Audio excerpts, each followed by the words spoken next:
如果是以目前的军用卫星来计算的话，美国有800颗军用卫星，中国有400颗军用卫星，但中国也正在增加当中。中国的火箭发射的能量是比美国来得快、来得多。可是呢，美国自己的国防部已经没什么能力，都靠 SpaceX。那 SpaceX 有一个中国正在努力达成，还没有达成的，就是它能够回收火箭。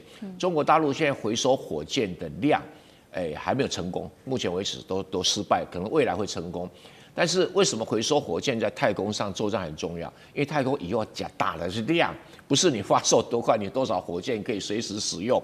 那如果可以重复使用的话，它的量等于加倍哈。也是中国大陆它的空天母舰，我们今天会特别来关心，还有它的极音速的战机现身了。另外，今天会关心的另外一款武器就是美中的声波武器是否进入实战化呢？太空战争难道进入倒数计时开打了吗？今天这些议题一起做关心。好，3个火线话题，今天我们请来宾特别帮我们做解读的是，今天会特别来关心到中国大陆的这个10万吨的母舰软鸟，另外呢，再加上它的无人战机玄女，可以进行这一种空天作战，还有这个极音速的飞弹，中国是在公开的宣示追平美国的太空武力了吗？第二件事情，今天会来关心到的是隐身战机哦，这一款白帝，它可以自由的切换，不管是有人无人的模式，自由的切换。另外，第2款的战机就是紫火了。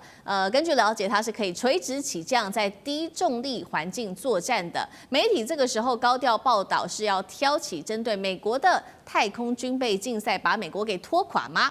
第3件事情，我们今天也会特别来关心，在美中的声波武器上面，到底是否能够彻底改变目前现代化战场的格局？这些议题都会今天一起的来做讨论。好，我们先来看到是大陆央视自己做的报道，说1月10号这一天，它特别公布了这一款是10万吨的空天母舰，这个是软鸟号。来看一下它的基本资料，全长200多公尺，那么翼展开来达到了684公尺，最大起重12万吨，重点是它可以搭载88架的玄女无人空天战机。玄女是不是也真的即将搭配着它来做这个战斗呢？我们来看到它是拥有的这些功能，包括了无人制空的战机，能够在大气层内飞行之外，在大气层外也可以作战哦。使用的是粒子加速炮、极音速飞弹等等的武器。央视是这样说的：确实现在看起来还是在概念的阶段，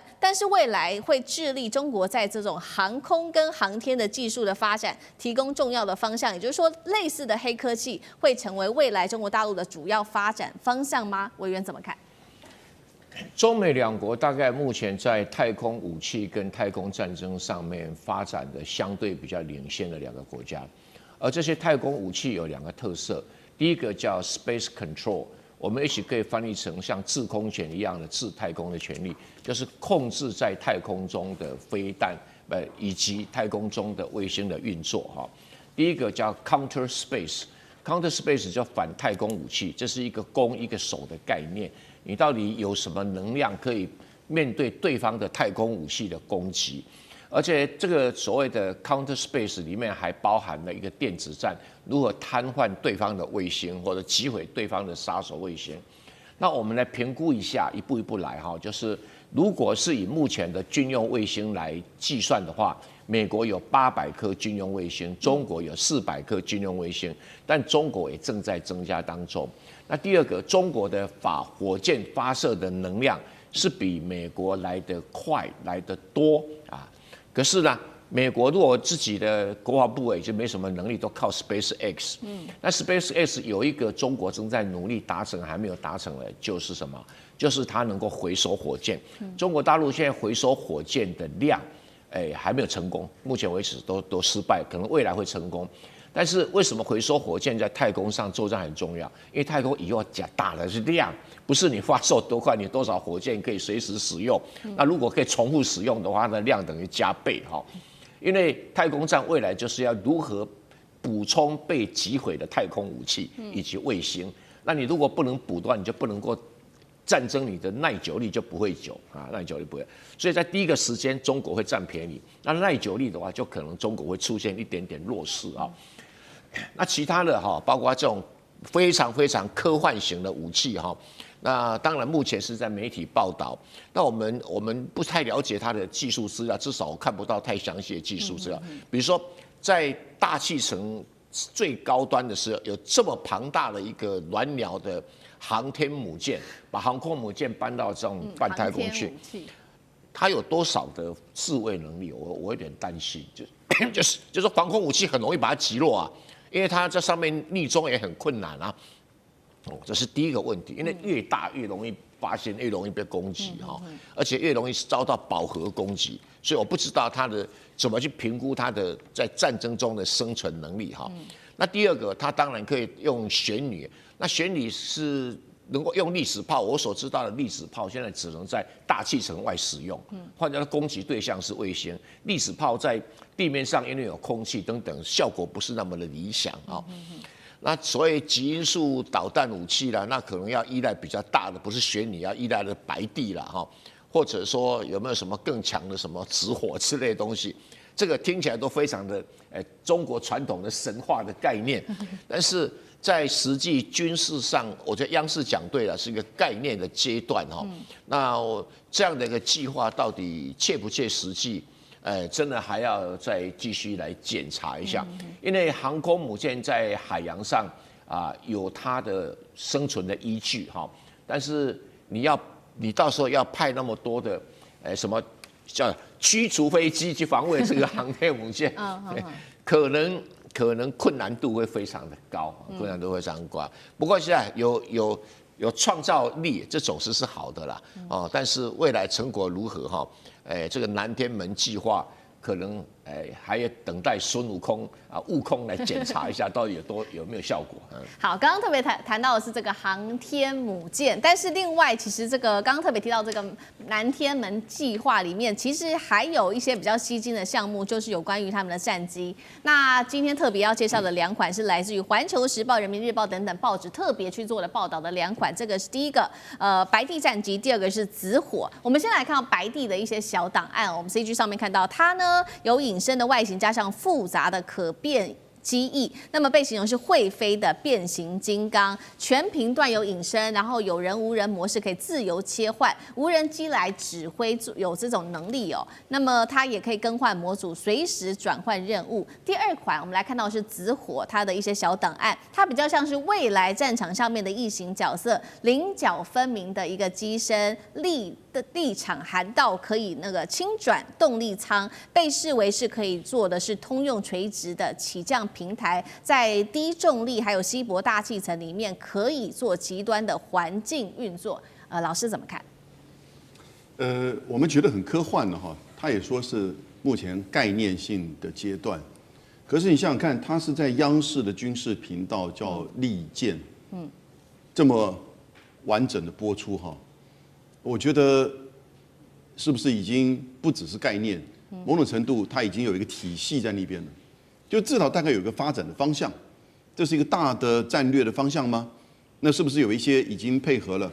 那在技术层面，像是这个超高音速飞行，或者是空天的双模式的转换，以及一些这个你看到无人机以及无人机跟有人机之间的转换，像这个旋女，其实在2年前就已经展示出来了。那天帝跟紫火也是去年开始有一些发展。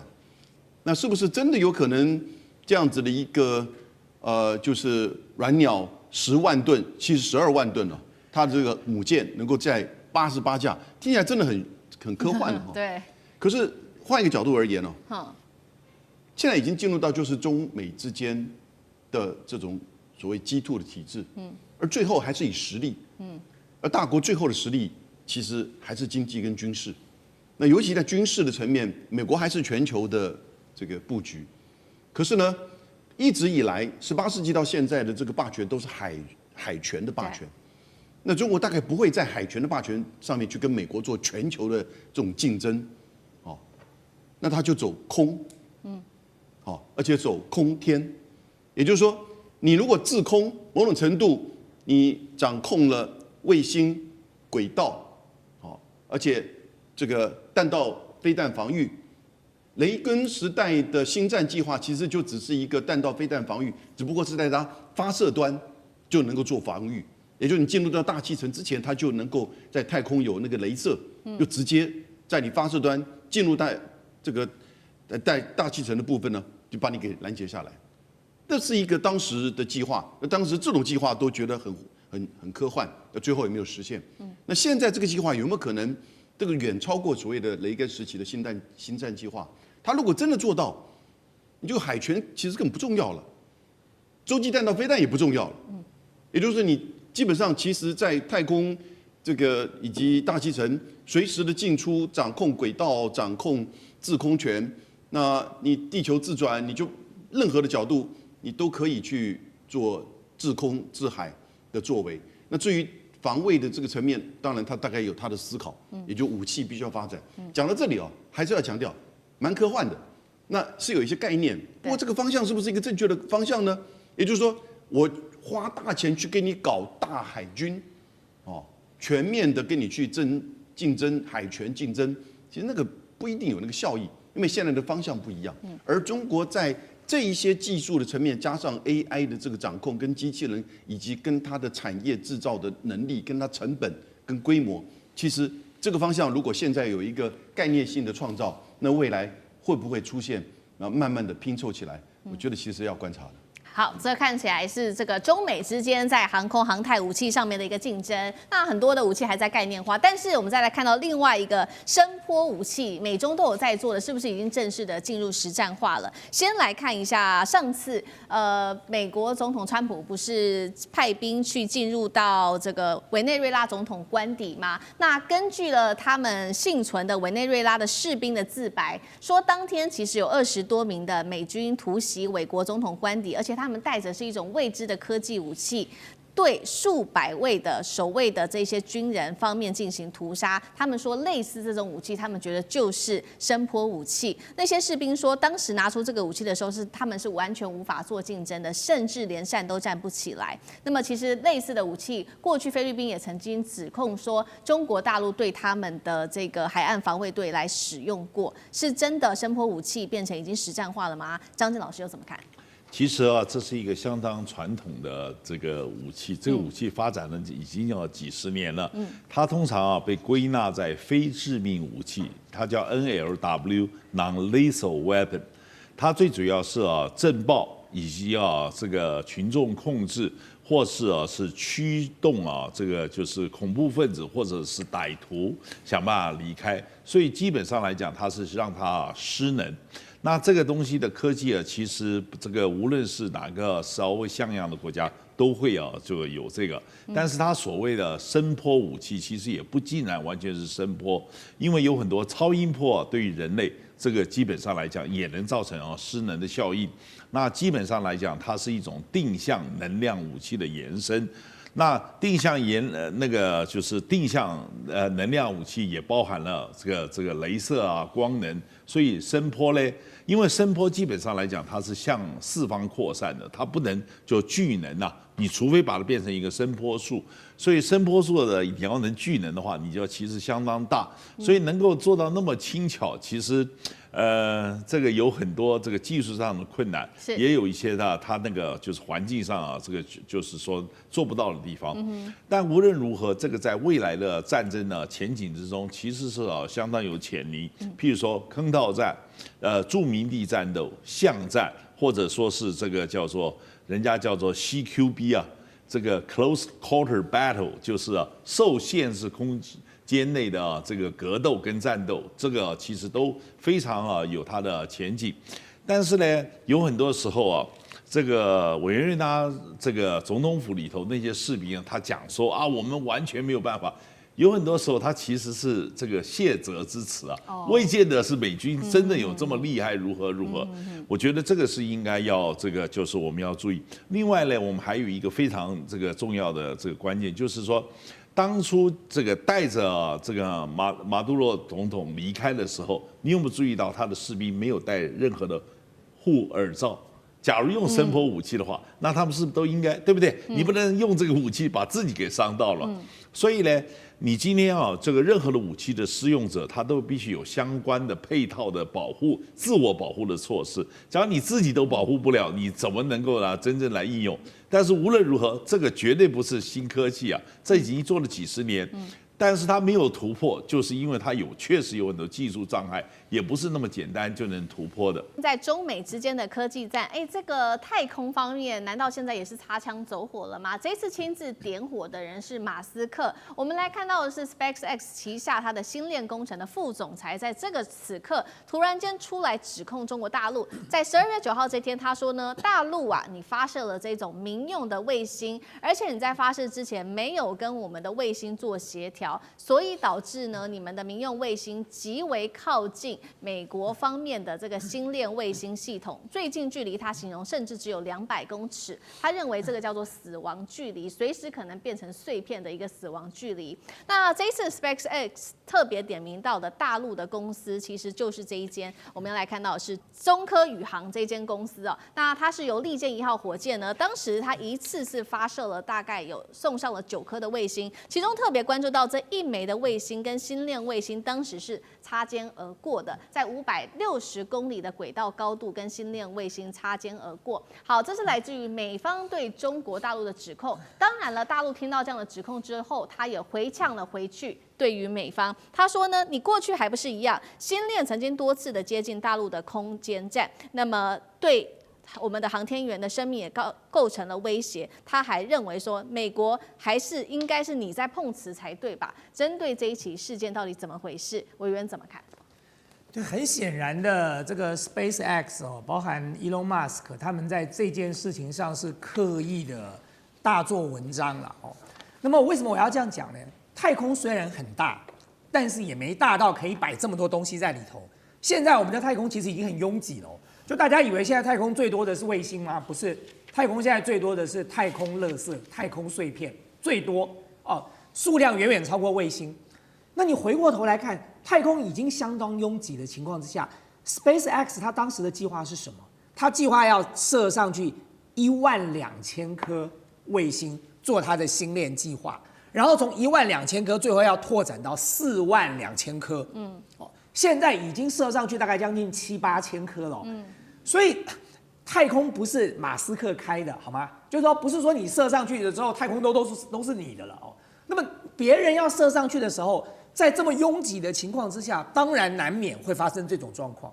就像中国大陆说的，先前他那么靠近天宫太空站的时候，中国大陆也没有跳起来这个批判他，他没有必要在这件事情上大惊小怪。更何况中科宇航后来也有发表过说明，他说他们发射的时候，他们当然有看过这个空间是不是可以顺利的把它射上去哦，就是大概他们叫做有个窗口哦，就你射上去的一个窗口，那么你才能够让你的卫星射上去。那么这个 Elon Musk 或者是 SpaceX 现在抱怨的是这个卫星已经射上去了，所以其实根本就不干中科宇航的事情。如果说那个它那个火箭经过了你的这个星链，你还说得通，人家已经把火箭射上去，把那个卫星都已经布在这个轨道上了。那在卫星的运动过程当中，跟你就算接近一点，那又怎样呢？我说过太空很挤就是说凭什么你这个星链就可以摆在那里先占地为王，人家就不能经过你旁边？而且另外还有一点就是大家知道星链的这个卫星的设计其实是它有一个很奇怪的操作模式因为它的这个轨道会逐渐的越来越接近地球，所以呢它3不5时呢它就要调整。所以呢，大家不要以为说星链的卫星射上去之后，它在那个轨道上就这样乖乖的转，不是它3不5时它要动态的调整一下。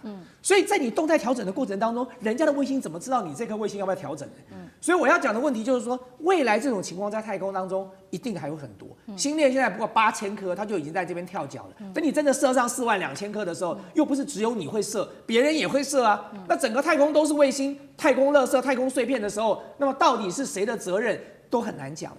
好，确实在这一场意外冲突发生的之际，我们来看到，所以中科宇航这一间企业现在也被大家拿来做讨论，特别是因为这是中国大陆政府非常重视的一间企业。它是谁呢？我们稍微关注一下，它其实成立在2018年，第二大股东就是中国大陆科学院。那它当时呢，也为中国打造了第一个商业用途的一个发射台。这一次它特别有一个厉害的技术，就是被点名的是它的利剑1号，今年完成了1箭7星的任务。导播来带我们看一下它具体有哪一些硬实力。好。画面上一点一点的，这非常多，因为比较复杂一点，我把它列出来，包括了多星堆叠适配器等等。好，重点来了，它的这个性能可以产生什么样的效果？就是来看到第一个，每公斤发射成本可以压到1万美元以下；第二个是未来单次的发射也可以达到了50颗的卫星。1箭7星，我们要来看它背后到底克服了哪一些的技术难关。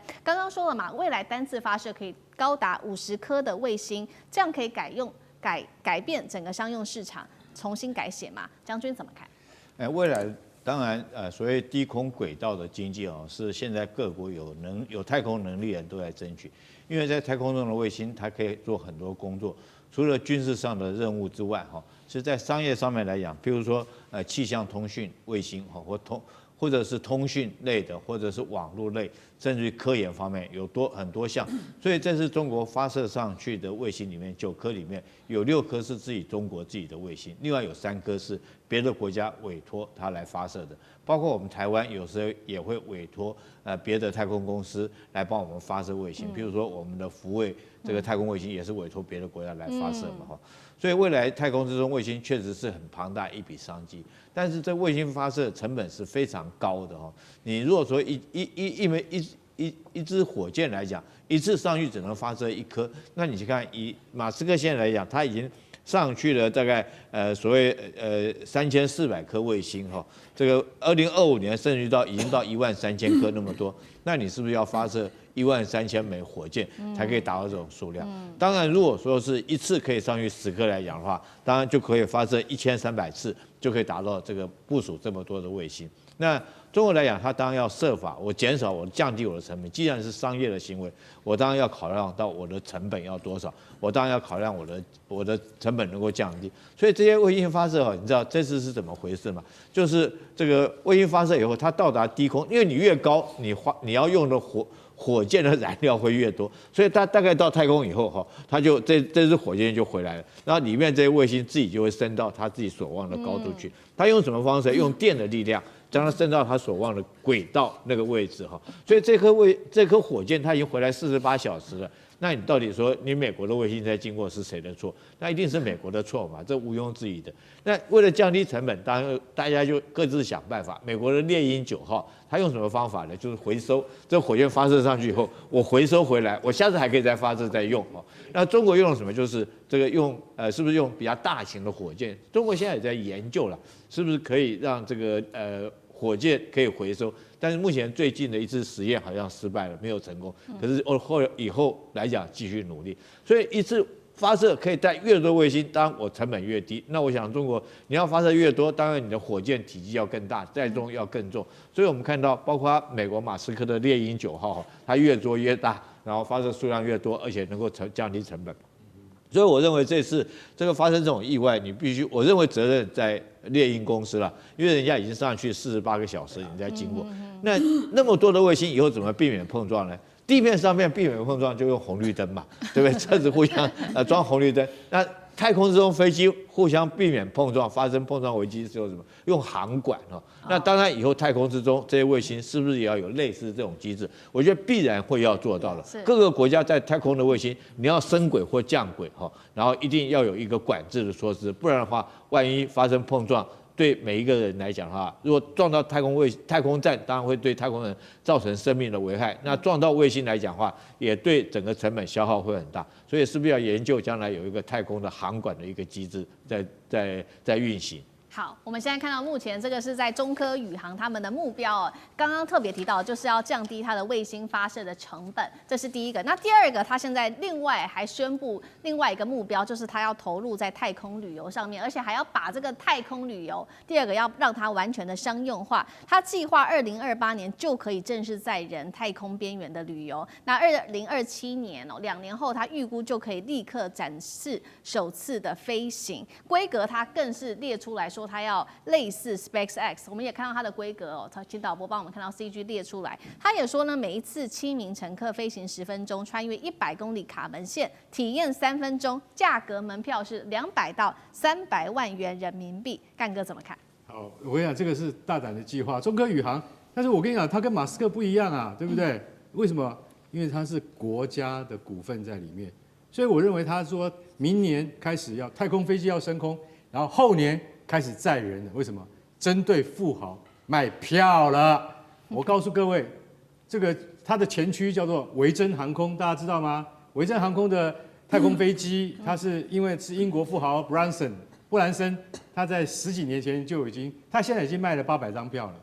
他一张票是大概25万美金，后来比较贵，变50万美金了。那他现在中科宇航是准备。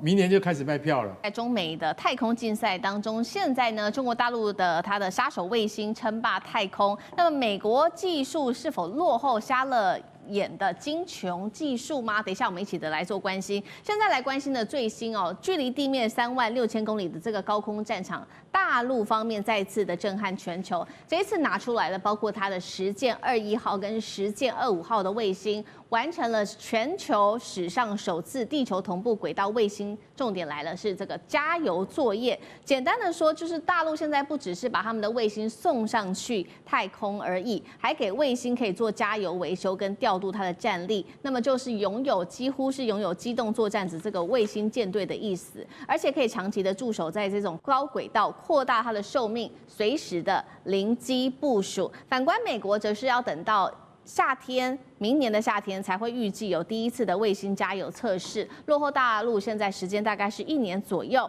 这让美国的太空军司令现在非常的着急哦，因为他们有一个计划叫做同步卫星太空状态感知计划，其实也是同样的非常需要太空加油的。那这个技术的门槛到底在哪里？为什么让美军这么的忌惮，还把它称作卫星杀手呢？华干哥怎么看？好 ，OK， 我们现在看哈，中国杀手卫星将要争霸太空是真的吗？我告诉各位，最近中国实践21号跟实践25号在3.6万公里的高空进行了对接。你在想说，那跟太空站对接有什么不一样？完全不一样，完全不一样，因为这2艘都是太空船，会动的。他们在这么高的高空中对接，进行了什么任务？进行了加油任务。我告诉你，这个计划美国在1年前就要做了，到现在做不成，我们现在做到了。你要知道，代表2个在动的太空体，你可以在这么高的高轨道上面3.6万公里的高空上面能够对接，能够加油，就能够补给，这样了解吗？还有，它能做什么？它能够抓。它只要伸出机械臂，它可以进行什么捕捉的工作，那就可以达到军事上的目的，叫反卫星。其实当初研究的实践21号跟实践25号，它的目的是要清理什么？要清理太空中的垃圾。对，因为垃圾实在太多了啊。大概我们可以简单就讲一下，就是说，如果是这个1公分以上的这个垃圾的话，太空大概有10万件。1公分以下的垃圾有几百万件，在这种情况之下，其实像这样子的研究是希望能够把它清干净，或者是因为我举个例子嘛，北斗2号 G2 卫星已经退役20年了，那这次呢，实践21号他们的研究目的就是希望把它推高到坟墓轨道上。什么叫坟墓轨道？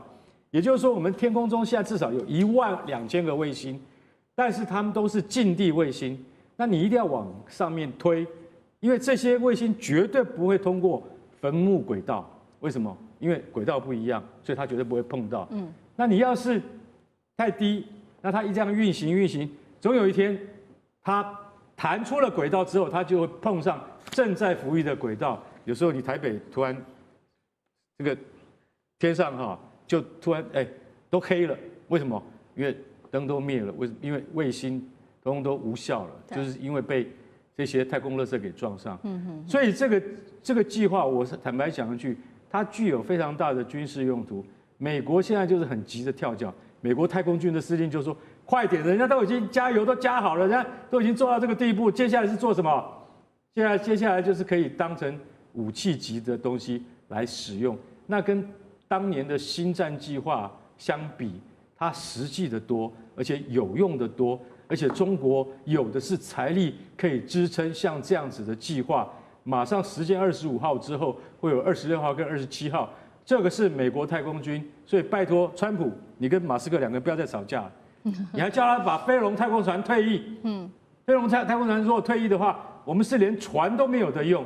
我觉得现在就是说，大陆现在在这方面已经让美国坐立难安了。其实接下来的发展，可能到2030年之前，如果进行了第一次中国太空人登月的话，美国真的会把脸都给吓白了。好，同样的问题，那大使又怎么看？其实我觉得未来的这个作战的决胜点是在太空。那因为太空事实上它也可以武器化，从太空打地面上也可以。那当然这是联合国这个太空和平使用公约它所禁止的。那可是美国率先在做美国正式成立太空军对，这是完全违反国际公法的。你说太空军事化，大家都不玩军事化。中国大陆现在所有的，比如说你今天是这个实践21、25、22、26、7，它是所谓民用性质的。那美国人就是说，你民用的话，军民两用。你民用有这个能力，转换成军事能力，那是易如反掌。所以呢，事实上就是说，它都是小人之心，度君子之腹。没有错，我今天将来可以在太空轨道清除你美国的重要的卫星，是有这个能力。可是中国大陆会不会这样做呢？这个就不得而知了。起码中国大陆有这个能力了。那所以将来这个事实上谁掌握太空，谁就掌握地球的这个地球上战争的胜负。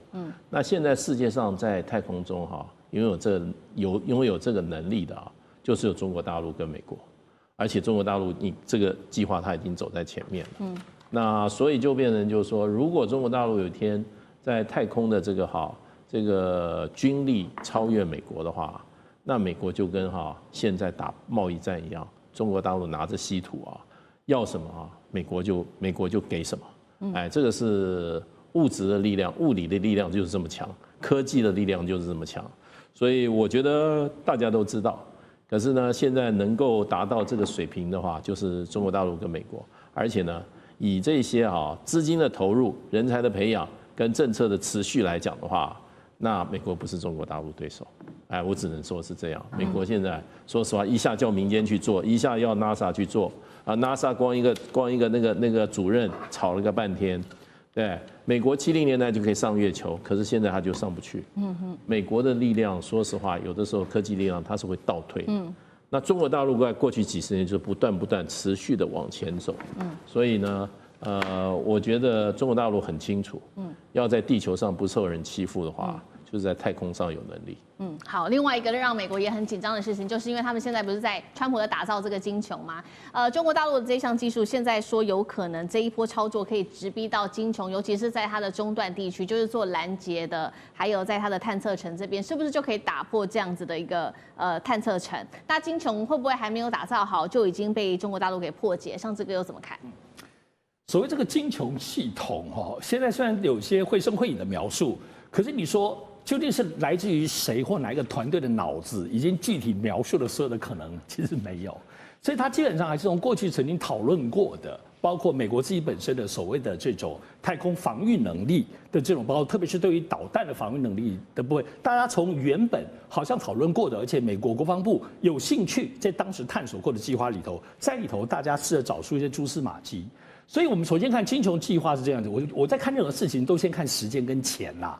首先，时间是2029年开始，然后就是说做出来，目标2029年做出来，然后2035年之前能够完全就是 fully equipped， 就所谓都该装备都装备好。所以看起来它不可能是一个从零开始全新研发的系统，这是不可能的。所以它要堆叠哪些现有，特别是美国现在有很清楚的优势。我想毫无疑问的。大家逻辑上，包括现在在讨论上，也都知道有2个。第一个当然是以色列本身的所谓铁穹系统的再扩大，作为导弹防御的这个部分结构，因为最后你还是要防到落入到打到美国本土嘛。其次，既然是太空当中，当然其实就是马斯克的星盾跟他的低轨卫星啊。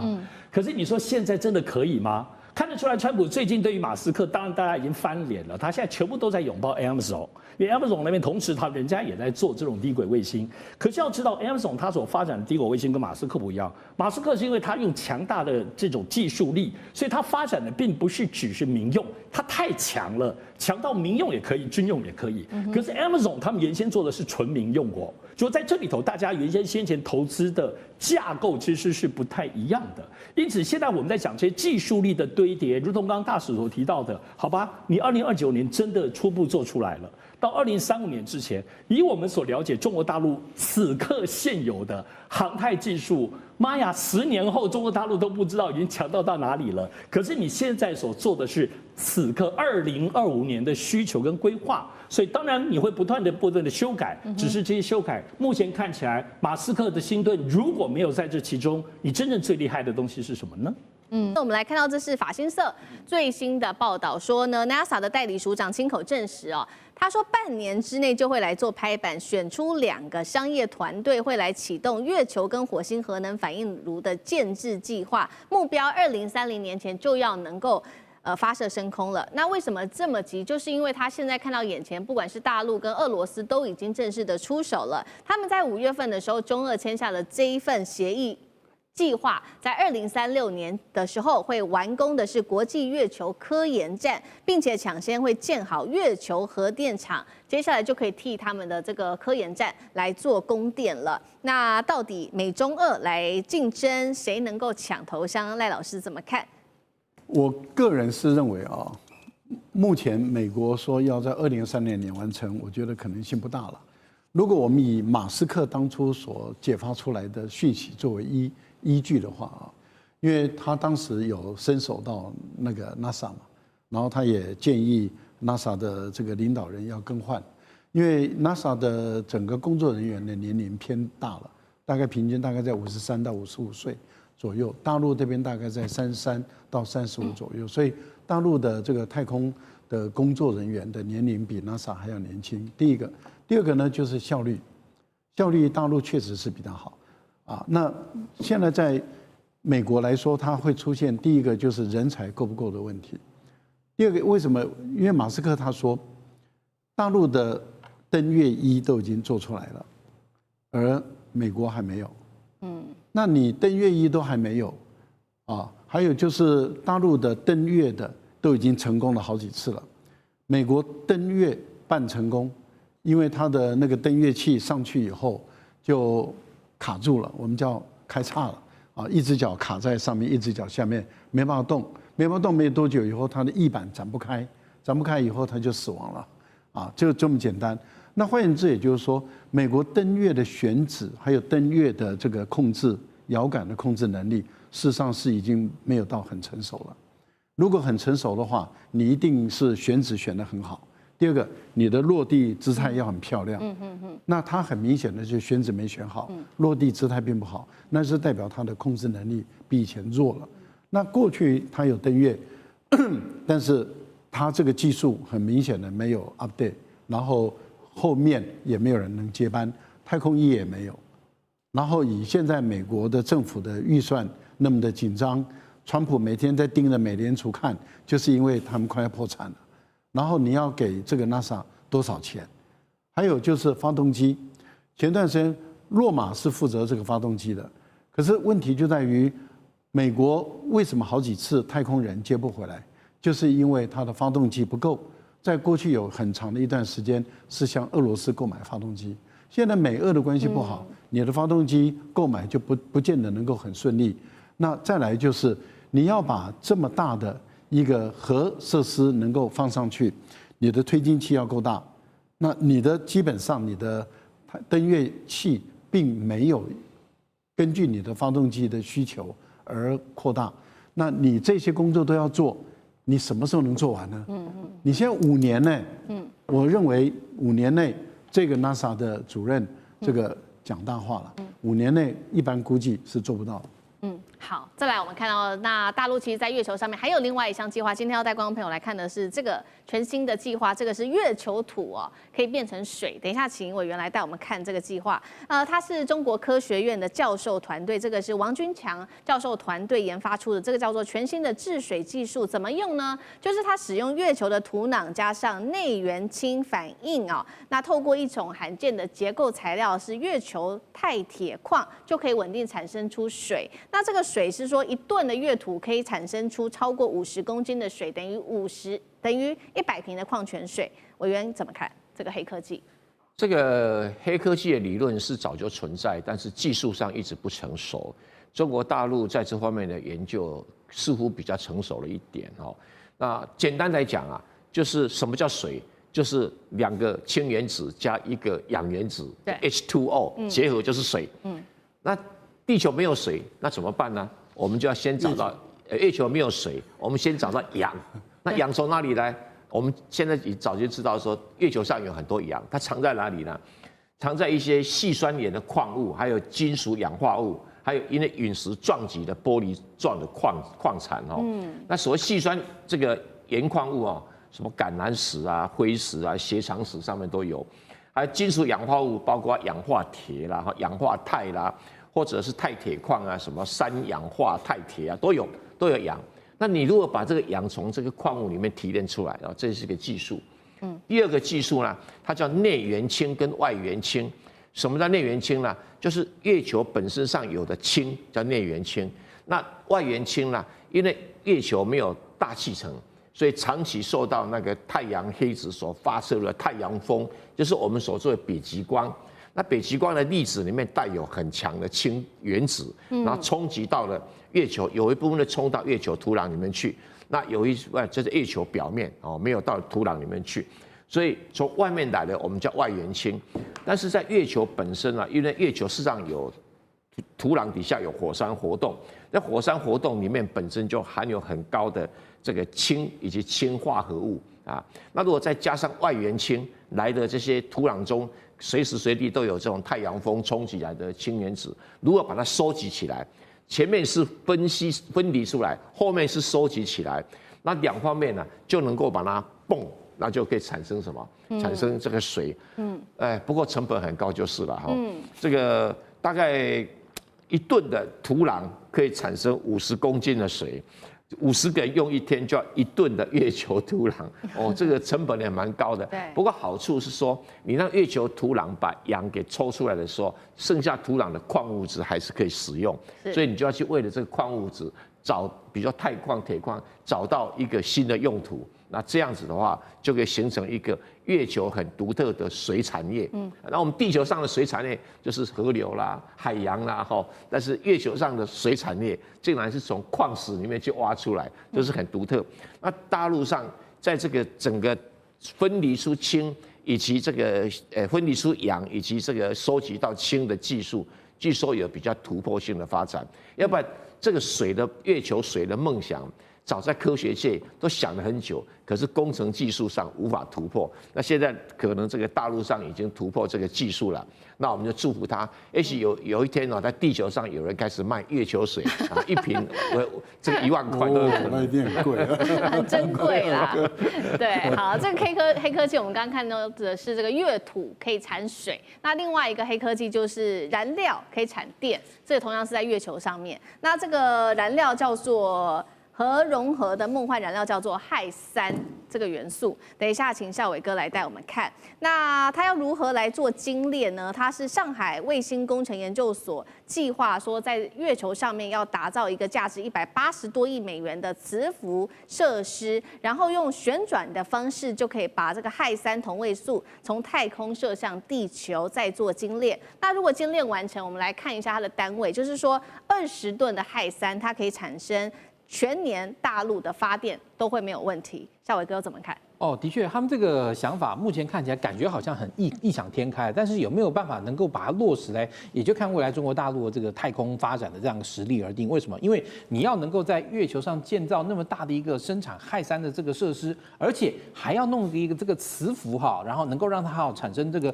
足够的这样一个动力把它射出来。那说真的，你要在月球上建造的这个人造设施数量相当的庞大。首先你要有这个采矿的设施，然后另外你要把这些采来的矿药能够装罐。